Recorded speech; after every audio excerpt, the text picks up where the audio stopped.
बस पर फायरिंग का वाकया, 8 अफराद जाँ बहक हो गए, 26 अफराद जख्मी हो गए। मुसाफिर बस पर फायरिंग का वाकया चलास के मुकाम पर पेश आया। जाओ या कोई और लोकल महकमा के उसमें चले जाओ, सुई गैस में चले जाओ, पासपोर्ट में चले जाओ, कहीं चले जाओ, करप्शन जरूर है वहाँ जब तक आप गिव एंड टेक नहीं करेंगे, ठीक है ना, तो वो मुमकिन नहीं होती आपके। The assailants opened fire, resulting in a collision with an incoming lorry, leaving a devastating environment है, उसकी भी कहीं ना कहीं जिम्मेदारी है हमारी। आके पाक समझ उन्होंने केड़ी लोड़ है आके अपनी जेब कटा लड़े तो मैं नहीं कह रहा है, मैं तो कहता हूँ कि मोदी साहब जो कोई ऐसा बंदा है जो यहाँ पे नेशनलिज्म दे आ।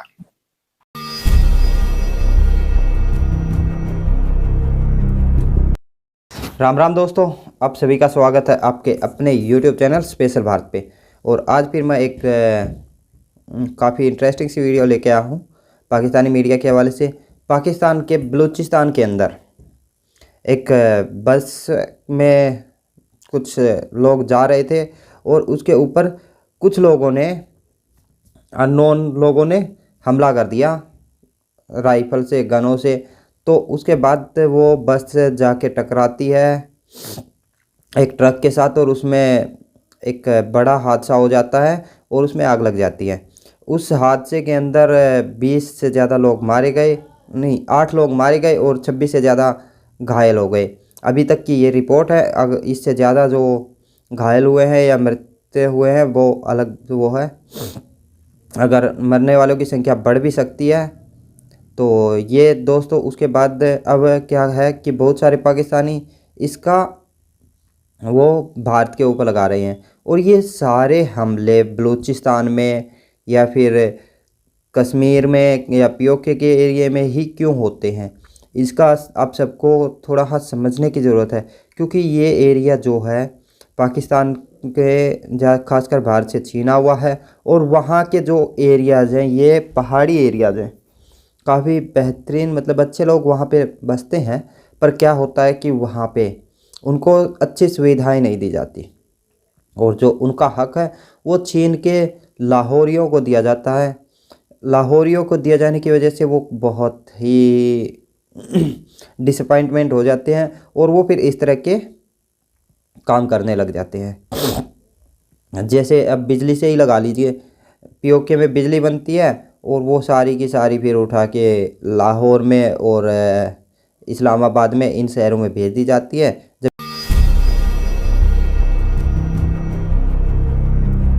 यहां पे आपको आम खबर देखिए, गिलगित में बस पर फायरिंग का वाकया, 8 अफराद जाँ बहक हो गए, 26 अफराद जख्मी हो गए। मुसाफिर बस पर फायरिंग का वाकया चलास के मुकाम पर पेश आया। इंतजामिया के मुताबिक फायरिंग के बाद बस सामने वाले ट्रक से टकरा गई। टकराव के नतीजे में ट्रक में आग लग गई। मजीद तफसीलात जानते हैं नुमाइंदा कैपिटल टीवी हसन बंगिश से। जी हसन बंगिश।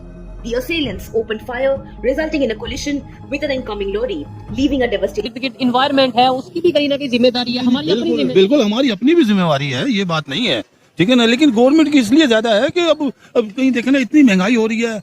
अब महंगाई की वजह से ना लोग टेंशन में होते हैं। जब वो टेंशन जब इंसान के दिमाग में क्रिएट करती है तो वो फिर वो कई लोग उसके ना मनफी सोच में आ जाते हैं जहन में, हाँ, फिर वो उनसे वो गलतियां हो जाती हैं। ये सब चीजें मिल के जो ना इंसान के अखलाक को बेहतर करती हैं। अब आप किसी भी महकमे में जाएं, वहाँ पर आपको बगैर कुछ माशाल्लाह कुछ गिव एंड टेक किए कोई काम नहीं होते। आपका एक्सपीरियंस इसमें बहुत ज्यादा होगा, आप देखते होंगे ये चीजें क्योंकि आपको अदारे में देखिए टेंशन हो जाती है। जब एक आम आदमी किसी भी महकमे जाए, एजुकेशन में चले जाओ या कोई और लोकल महकमा के उसमें चले जाओ, सुई गैस में चले जाओ, पासपोर्ट में चले जाओ, कहीं चले जाओ, करप्शन जरूर है वहाँ जब तक आप गिव एंड टेक नहीं करेंगे, ठीक है ना, तो वो मुमकिन नहीं होती आपके कि आपका प्रायोरिटी पे काम हो या आपका नंबर आने भी काम हो।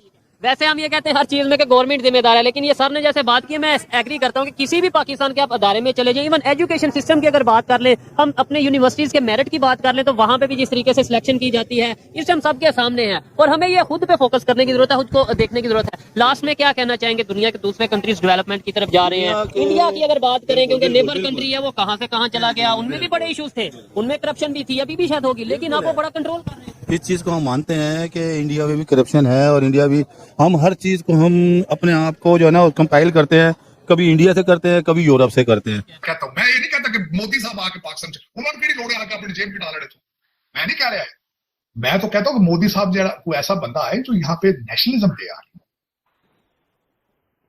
बात तो सही है तार साहब, नेशनलिज्म की बातें तो सारे करते हैं। 14 अगस्त 23 उस एक आइडियोलॉजी को मैं कहता हूं। मैं ये नहीं कहता कि मोदी साहब आके पाकिस्तान उन्होंने केड़ी लोड़ आके अपनी जेब कटा लड़े थे, मैं नहीं कह रहा है। मैं तो कहता हूं कि मोदी साहब जो कोई ऐसा बंदा है जो यहाँ पे नेशनलिज्म दे आ।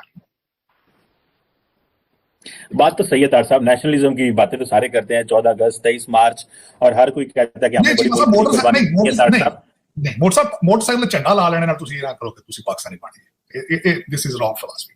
नहीं, वो जरदारीज और भुट्टोस कहते हैं हमने कुर्बानियां दी हैं। नवाज शरीफ कहते हैं मैं मुल्क के लिए उन्होंने कुर्बानी बकरे की दी होगी, वो और कुर्बानी नहीं दी। इससे अलावा मैं नहीं मानता उन्होंने कुर्बानी दी। कुर्बानी के बदले उन्होंने जो लुट पाई है वो उसका क्या करेंगे आप?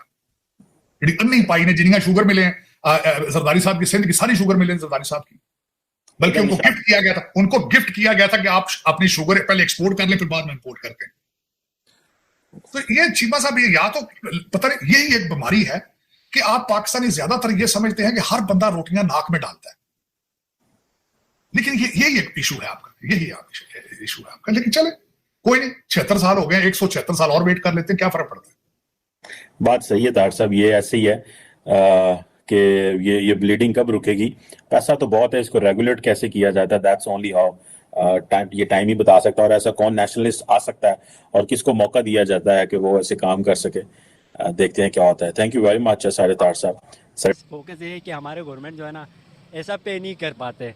अब हमारे जो पिछले दिनों आपने प्रोग्राम नौजवान पाकिस्तान के नाम से एक शो हो रहा था, उसमें यही डिबेट हो रहे थे कि एग्जांपल देखें कि हमारे टैलेंटेड इंडिया से ज़्यादा पाकिस्तान में है, पाकिस्तान से ज़्यादा टैलेंटेड गिलगित बल्तिस्तान में है, आपको पता ही है।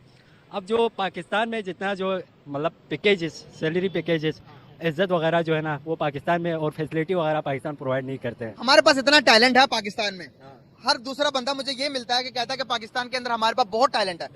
अगर हम में इतना टैलेंट के 23 साल बाद 1971 में बांग्लादेश हमसे अलग हुए हैं,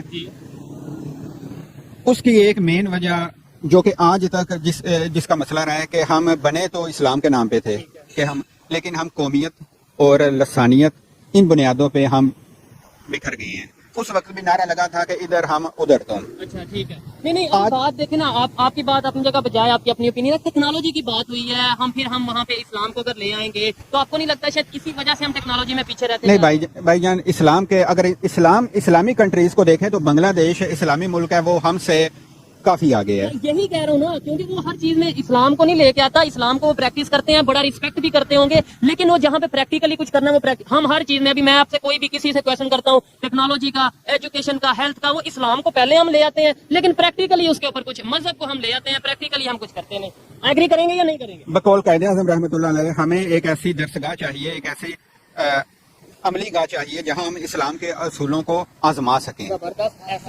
क्या आप समझते हैं कि पाकिस्तान एक अमली तौर पे एक इस्लामी रियासत है? तो यही तो कह रहा हूँ कि हम प्रैक्टिकली कुछ करते नहीं है। पाकिस्तान का मतलब क्या, ला इलाहा इल्लल्लाह। और अभी यहाँ पे आप देख लें कौन सा काम है जो बाकी सब इस्लामी ममालिक का आप मुवाजना कर लें और पाकिस्तान का कर लें। रमजान आता है तो वहाँ 1 माह पहले सब्सिडी शुरू हो जाती है। पाकिस्तान में